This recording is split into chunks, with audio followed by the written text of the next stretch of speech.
हमारे साथ जावेद सिमरानी जी हैं और आज यात्रा निकाले थे और बताया जाता है कि पुलिस प्रशासन ने रोक दी है।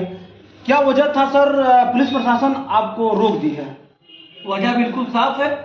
संविधान बचाओ न्याय पद यात्रा निकाली थी हम लोगों ने, तो प्रशासन पूरे उत्तर प्रदेश नहीं पूरे देश में जहां जहां भारतीय जनता पार्टी की तरफ पुलिस द्वारा सरकारी गुंडा बन करके राइफल और पिस्टल दिखा करके मतदाताओं को वोट देने से रोका गया। पूरे दुनिया ने देखा, ऐसा नहीं कि मैंने देखा, सोशल मीडिया के माध्यम से, फिर इलेक्ट्रॉनिक मीडिया के माध्यम से पूरे दुनिया ने देखा कि पुलिस सरकारी गुंडा बन करके मतदाताओं को मताधिकार से वंचित कर रही है। तो इसका मतलब लोकतंत्र से विश्वास उठ गया है, तभी तो मतदाताओं को मत नहीं देने दिया जा रहा। मतदाताओं को मताधिकार, मतदाता अपने मत का मताधिकार नहीं करेगा तो लोकतंत्र कहाँ बचा।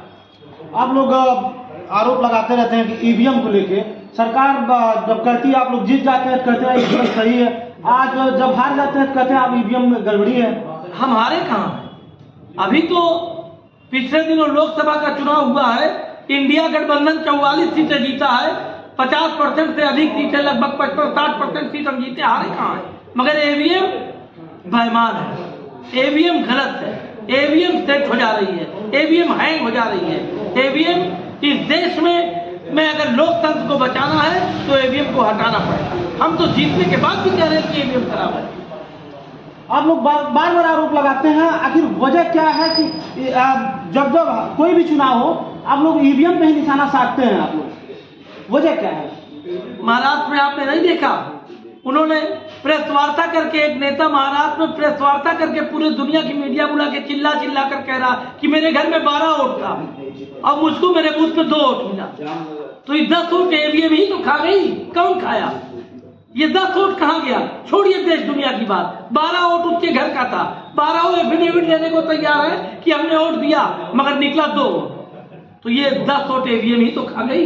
ये तो प्रमाणित हो चुका है कि ईवीएम बेईमान है। आपने कह रहा है कि पुलिस प्रशासन रिवॉल्वर दिखा वोट डालने से मना कर रही है। क्या लगता है किसके दबाव में ये कर रही है पुलिस प्रशासन? मैं नहीं कह रहा हूँ, ये पूरे देश और दुनिया की मीडिया ने देखा, आप लोगों ने दिखाया, मैं देख के बता रहा हूँ। मैं थोड़ी गया था उपचुनाव कराने के लिए, मगर मीडिया में जो बात दिखी कि प्रशासन का एक दरोगा या इंस्पेक्टर रैंक का कोई अधिकारी है जो रिवॉल्वर निकाल के महिलाओं से कहता दिखा कि आप अपने मताधिकार का प्रयोग ना करें, वापस जाए। ये तो पूरी दुनिया ने देखा है, मैं थोड़ी कह रहा हूँ, ये तो पूरी दुनिया ने देखा। मैं उस बात को बता रहा हूँ कि ऐसा काम उत्तर प्रदेश सरकार, ये काम उत्तर प्रदेश सरकार के ही मुलाजिम है, प्रशासन के लोग ना, उसी के दबाव में ये काम हो रहा है, उत्तर प्रदेश सरकार के दबाव में। 2027 में चुनाव है, कितनी तैयारी है और कितना समर्थन देखने को मिल रहा है 2027 में? क्या लगता है इस बार? अभी संविधान बचाओ न्याय पद यात्रा समाजवादी पार्टी महानगर ने 2 दिन की तैयारी में, 2 से 3 दिन की तैयारी में हम लोगों ने समाजवादी पार्टी के लोगों ने संविधान बचाओ न्याय पद यात्रा निकालने के लिए लोगों को आह्वान किया और 5000 से अधिक की संख्या में आप लोगों ने देखा लोग इकट्ठा हो गए संविधान बचाओ न्याय पद यात्रा में चलने के लिए। कोई कहीं बाहर तो नहीं आया है, किसी को दूसरे विधानसभाओं से नहीं बुलाया गया, किसी को महानगर के बाहर से नहीं बुलाया गया, सिर्फ महानगर के अंदर 5000 से अधिक लोग इकट्ठा हो गए संविधान बचाओ पद यात्रा में चलने के लिए। ये हमारी तैयारी का प्रमाण है कि हमारी कितनी जबरदस्त तैयारी है 2027 के लिए।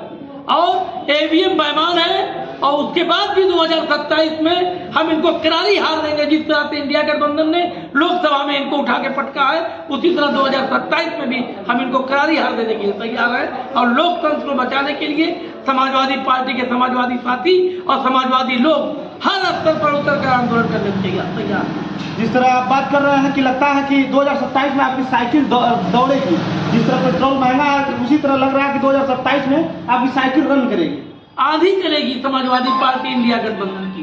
तूफान चलने वाला है, बहुत जबरदस्त, बहुत लंबे अंतर से हम लोग उत्तर प्रदेश जीतने जा रहे हैं। महंगाई को लेकर कहिएगा।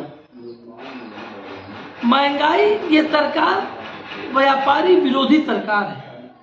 ये सरकार ये चाहती नहीं, ये सरकार चाहती है कि लोग भूखे रहें, लोग नंगे रहें, 1-1 किलो 2-2 किलो राशन, सरकार के राशन के भरोसे लोग जीवित रहे।